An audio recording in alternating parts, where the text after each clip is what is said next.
Graça e paz, povo abençoado do Senhor. Espero que esteja tudo bem com vocês, né? Eu quero estar aqui já de início, né? Te convidando a deixar um like aqui no nosso canal para estar nos ajudando. Eu estou sempre frisando aqui a importância, né, de você participar conosco, de você se inscrever no nosso canal. Quando você curte, né, quando você deixa um like, um joinha, um ok, um gostei, né, você está informando para o YouTube que o nosso conteúdo, né, está sendo aprovado, que tem pessoas que concordam com o que nós estamos passando, com o conteúdo que nós estamos formando a cada dia, e automaticamente o YouTube então vai estar divulgando, né, para outras pessoas, encaminhando, né, sugerindo para outros internautas, né, o nosso canal, e pessoas que não nos conhecem vão passar a conhecer. Então nós precisamos muito, né, que você participe, que você deixe uma mensagem aqui nos comentários, um bom dia, um boa tarde, um amém, né? Participe conosco, ajude para que o nosso canal venha estar crescendo, a cada dia a gente possa continuar, né, tendo conteúdos, sempre uma palavra poderosa para transformação, para edificação, para que haja renovo, né, espiritual em nossas vidas. É por isso que nós estamos aqui. A função desse canal, o próprio nome já diz, é restaurando vidas. O nosso propósito é restaurar, né? Então nos abençoa em nome de Jesus. Eu já te agradeço por isso. Eu quero compartilhar com vocês alguns versículos que se encontram no Evangelho segundo escreveu Mateus, capítulo de número 26, do versículo 36 ao 46. E vamos também ler um versículo, né, que está em João 3, versículo 16, muito conhecido. E assim diz a leitura: Então chegou Jesus com eles a um lugar chamado Getsêmani e disse a seus discípulos: Assentai-vos aqui enquanto vou além orar. E levando consigo Pedro e os dois filhos de Zebedeu, começou a entristecer-se e a angustiar-se muito. Então lhes disse: A minha alma está cheia de tristeza até a morte. Ficai aqui e vigiai comigo. E indo um pouco adiante, prostrou-se sobre o seu rosto, orando e dizendo: Meu Pai, se é possível, passa de mim esse cálice. Todavia, não seja feita como eu quero, mas como tu queres. E voltando para os seus discípulos, achou-os adormecidos e disse a Pedro: Então, nem uma hora pudeste vigiar comigo? Vigiai e orai para que não entreis em tentação. Na verdade, o espírito está pronto, mas a carne é fraca. E indo segunda vez, orou, dizendo: Meu Pai, se esse cálice não pode passar de mim, sem eu beber, faça-se a tua vontade. E voltando, achou-se outra vez adormecidos, porque os seus olhos estavam carregados. E deixando-os de novo, foi orar pela terceira vez, dizendo as mesmas palavras. Então chegou junto dos seus discípulos e disse-lhes: Dormi agora e repousai. Eis que é chegada a hora, e o Filho do Homem será entregue nas mãos dos pecadores. Levantai-vos, partamos, eis que é chegado o que me trai.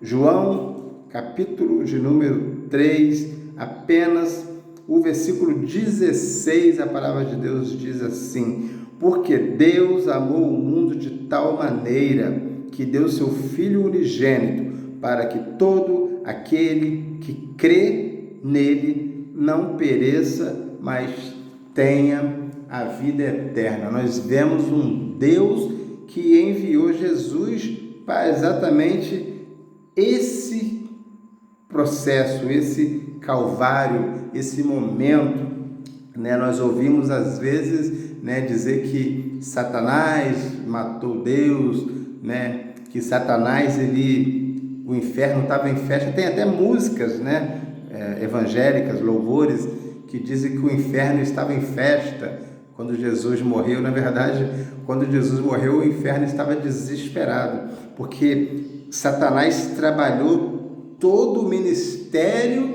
de Jesus desde o ventre. A Bíblia vai dizer que Jesus, no ventre, Satanás já tentava ceifar a vida dele. O plano de Satanás não era que Jesus morresse no Calvário, era que Jesus não chegasse ao Calvário, porque o diabo sabia que o Calvário era o plano perfeito de Deus para aniquilar o reino de Satanás. O Calvário era o plano perfeito de Deus para que os nossos pecados, aquela aliança que tinha sido quebrada exatamente por causa do pecado, da influência do mal, fosse cessado, ou seja, os nossos pecados perdoados, as nossas vestes espirituais que se encontravam sujas por causa do pecado, fossem lavadas pelo sangue carmesim. Tudo que Satanás queria era evitar que Jesus chegasse ao Calvário e entregasse a Deus um sacrifício perfeito. Tudo que o diabo queria era que o sacrifício fosse consumado, mas a Bíblia diz que Jesus lá no Calvário disse: está consumado, ou seja, o plano perfeito de Deus para a salvação foi consumado, já não há mais o que fazer. O inferno estava desesperado, que agora ele sabe que no nome de Jesus, o nome que foi colocado sobre todos os nomes, nós temos autoridade sobre o inferno. E agora o plano do diabo é outro. Agora o plano é impedir que nós, tenhamos conhecimento dessa verdade, que nós venhamos entender que em Cristo nós somos mais do que vencedores sobre todas essas artimanhas do diabo, todo esse trabalho organizado. A Bíblia diz que o diabo é astuto, ele elabora muito bem os planos dele, mas Deus é muito mais. Deus preparou desde a fundação da terra, desde lá do jardim do Éden, quando a antiga serpente enganou Eva, que enganou Adão, Deus falou assim: ei, que da mulher vai nascer um que vai pisar a tua cabeça.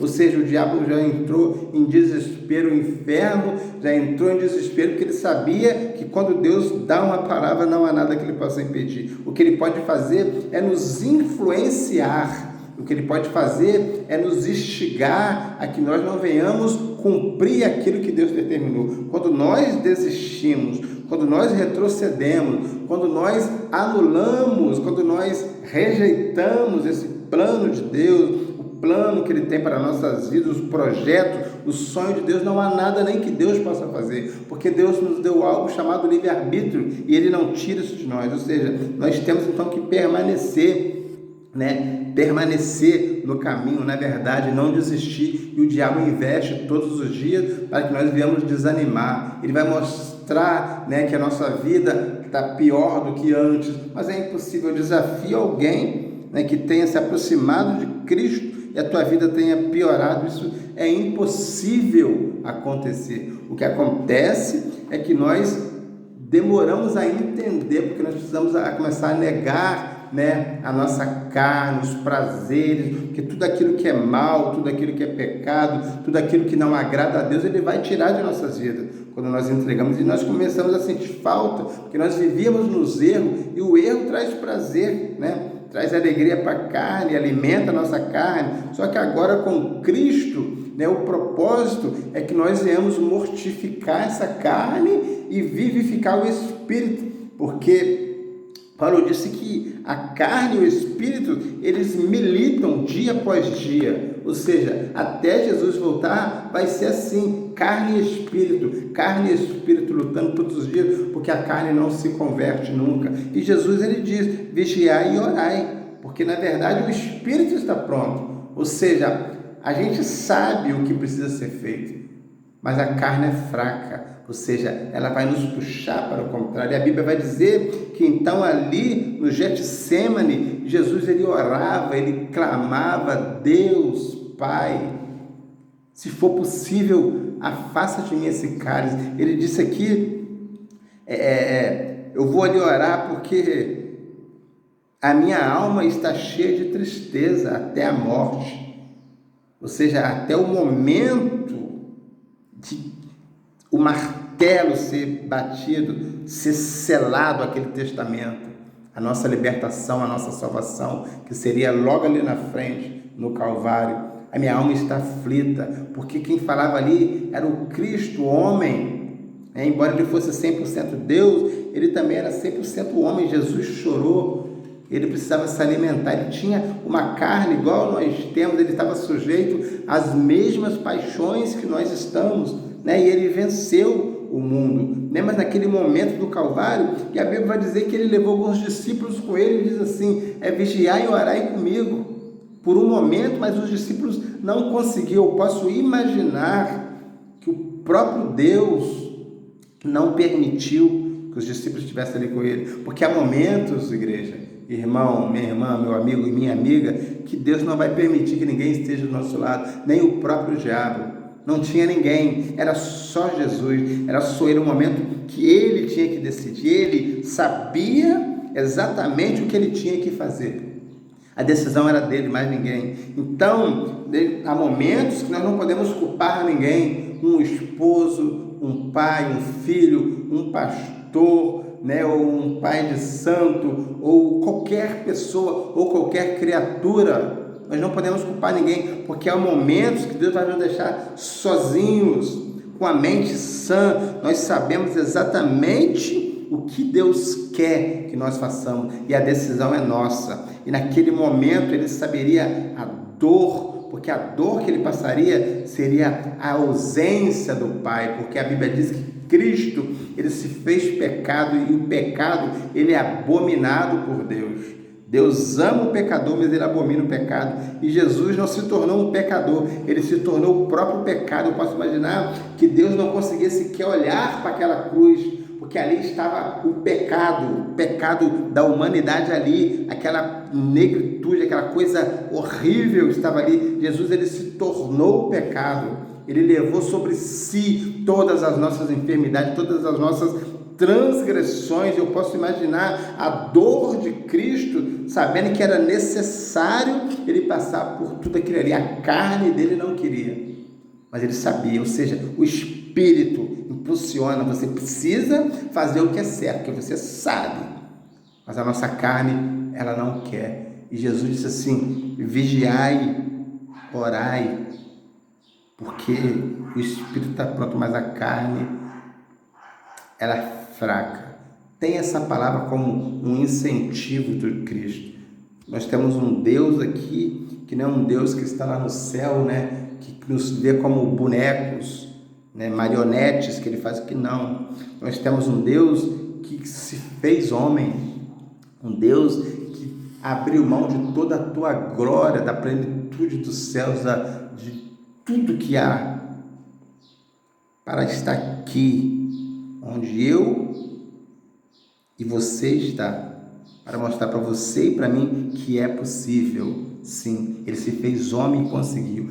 E ainda se nós não conseguirmos, porque é uma grande tendência, porque é o cúmulo do absurdo nós tentarmos nos comparar a Cristo.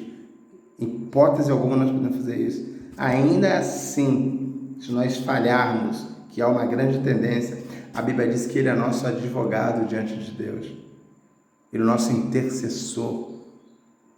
Ele sabe exatamente o que nós passamos, ele sabe exatamente a nossa dor, a nossa limitação, porque ele diz, quem disse não foi um qualquer, foi Deus que disse, a carne é fraca. Ele viveu nessa carne, ele sabe, meu irmão, exatamente o que você passa, o que você sente, as tuas dores, as tuas frustrações.